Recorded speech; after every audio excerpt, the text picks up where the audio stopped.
जय श्री राम, हर हर महादेव। मित्रों, आज कुछ सामाजिक बातें।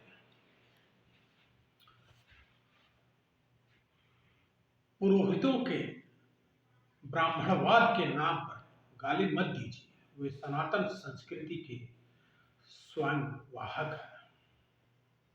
आपने कभी सोचा है कि दुनिया की सभी प्राचीन भाषाओं को अरबी, तुर्की, यूरोपी ने नष्ट कर दिया, परंतु यह संस्कृत पर लिखी लाख हमला करके भी उसे नष्ट क्यों नहीं कर पाए?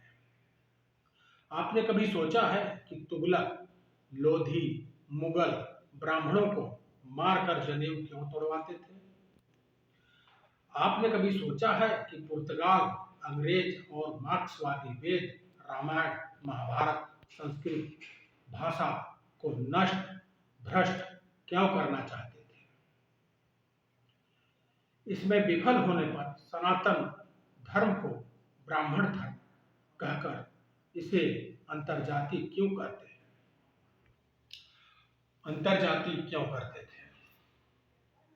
आपने कभी सोचा है कि मसीहावादी और मार्क्सवादी जब सभी पंचमक्कर ब्राह्मणवाद का हवा खड़ा कर हिंदू समाज को ब्राह्मण के विरुद्ध करने की कोशिश में आज तक क्यों लगे हुए हैं? इसका जवाब एक ही है कि सनातन संस्कृति के संवाहक पुरोहित वर्ग ने लाखों कष्ट सहे, लेकिन न अपनी संस्कृति भाषा को नष्ट होने दिया, न पूजा पाठ यज्ञ आदि की वैदिक रीतियों को भ्रष्ट होने दिया, न रामायण महाभारत को मिथक साबित होने दिया, और न ही मूर्ति विध्वंसक अब्राहिम रिलीजन मजहब के आघात से अपने कर्म कांड और पूजा मूर्ति को ही समाप्त नहीं होने दिया।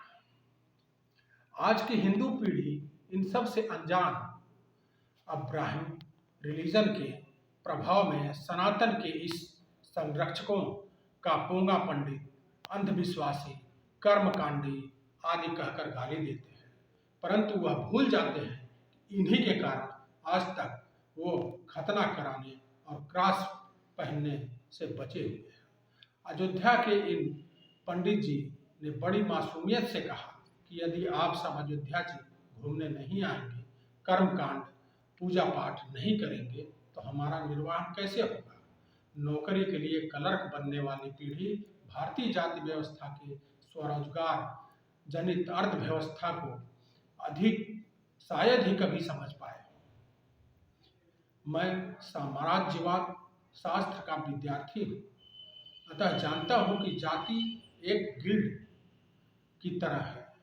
उसे बचपन से ही प्रशिक्षण, स्वरोजगार की संभावना निहित थी। इसलिए अब्राहिम रिलीजन मजहब वाले जब ढंग का टॉयलेट नहीं बना पाए, तब भारत दुनिया की अर्थव्यवस्था में 30% से अधिक का योगदान दे रहा था। आप सोच कर देखिए, बचपन बचाओ आंदोलन चलाने वाले ने हमारी कालीन, हरकरघा, लकड़ी, लोहा, पुरोहिताई आदि के उद्योगों को नष्ट कर दिया।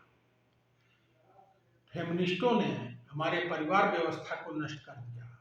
ब्राह्मणवाद का नारा पीटने वाले हमारी पूजा पद्धति, संस्कृति, भाषा और संस्कृति को नुकसान पहुंचाया।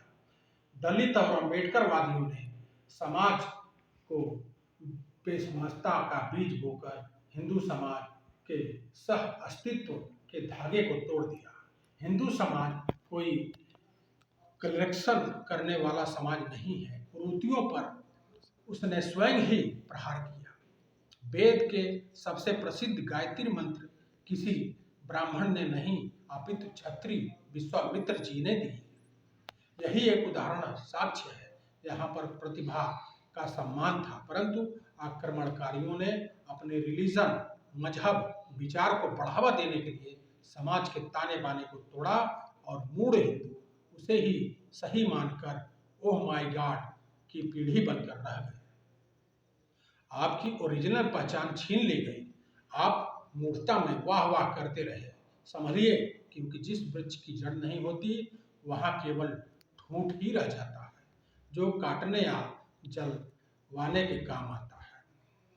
पठन्ति वेद शास्त्री वदन्ति परस्पर न जयन्ति शिरो पुष्पति। वेद शास्त्र का पठन पाठन करते हैं, पारस्परिक सभी एक दृष्टि वाद विवादों में उलझे ही रहते हैं। वास्तविकता तो यह है कि परम तत्व से वंचित ही रह जाते हैं।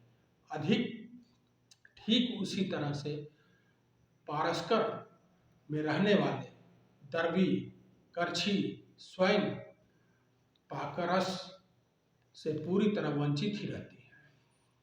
प्रकृति की लीला भी विचित्र है। पुष्प सिर पर ही अर्पित किए जाते हैं। पुष्पों को मुकुट की भार सिर ही वहन करता है, किंतु इन पुष्पों की गंध से सिर अभिज्ञ नहीं हो पाता, उसे तो नसिका ही ग्रहण करती है। वह जानती है कि कुसुम की सुर भी इस प्रकार की है कि वहाँ दशा वेदों शास्त्रों को पढ़ने वालों ही पढ़ते हैं। दूसरे लोग हैं वो भाव अर्थात रहस्य वेदक के दूसरे लोग ही होते हैं।